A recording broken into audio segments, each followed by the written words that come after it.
Assalamualaikum warahmatullahi wabarakatuh.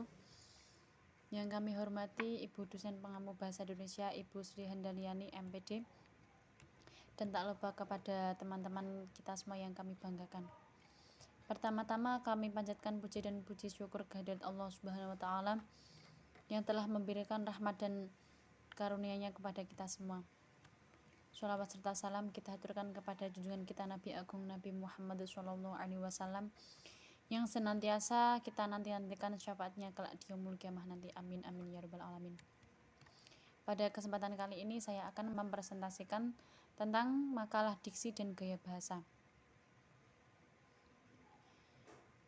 Sebelum presentasi ini mulai, izinkanlah kami memperkenalkan diri. Nama saya Durotun Nisa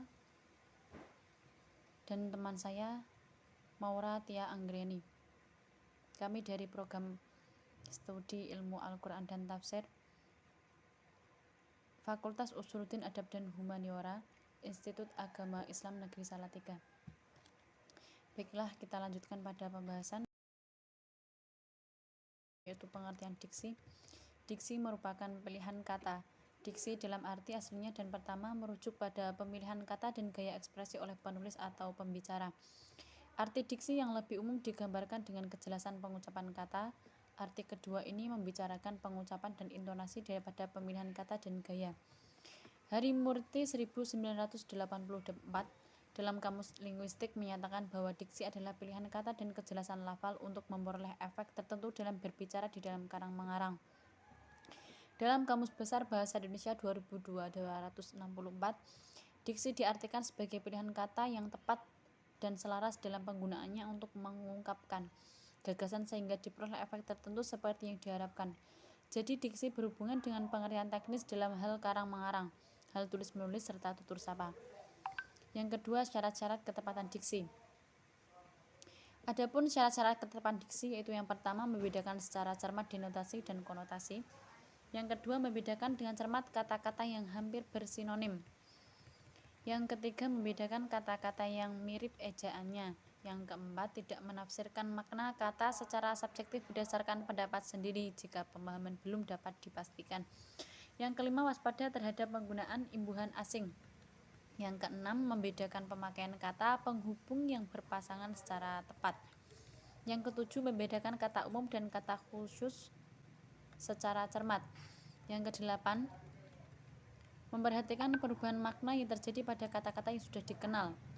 Yang kesembilan, menggunakan dengan cermat kata bersinonim, berhomofoni dan berhomografi. Yang kesepuluh, menggunakan kata abstrak dan kata konkret secara cermat. Baiklah, bisa kita lihat pada contohnya, bisa kita lihat pada nanti di grup WhatsApp akan membagikan PDF kita.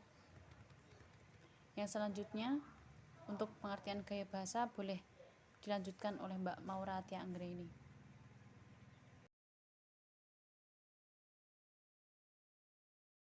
Pengertian gaya bahasa dikutip dari Depdikbud 1995-29, gaya bahasa sendiri merupakan pemanfaatan atas kekayaan bahasa seseorang melalui tulisan maupun lisan. Gaya bahasa dibagi menjadi 4 jenis. Yang pertama itu berdasarkan pilihan kata. Gaya bahasa berdasarkan pilihan kata ini tergolong lagi menjadi 3 jenis, yaitu gaya bahasa resmi yang biasanya dipakai untuk amanat presiden. Yang kedua, gaya bahasa tak resmi yang biasanya termuat dalam karya tulis. Yang ketiga, gaya bahasa percakapan yang biasa dipakai di kehidupan sehari-hari. Selanjutnya ada gaya bahasa berdasarkan nada. Yang pertama itu ada gaya sederhana. Gaya sederhana ini biasanya dipakai untuk instruksi atau perintah. Terus yang kedua ada gaya mulia dan bertenaga. Gaya mulia dan bertenaga ini adalah gaya yang biasa kita pakai untuk menggerakkan sesuatu. Lalu yang ketiga ada gaya menengah. Gaya menengah ini biasanya terdapat di pesta-pesta pernikahan. Dia sifatnya lembut, seperti pada kata-kata para hadirin yang berbahagia. Kemudian ada gaya bahasa berdasarkan struktur kalimat, yaitu klimaks, antiklimaks, paralelisme, antitesis, repetisi.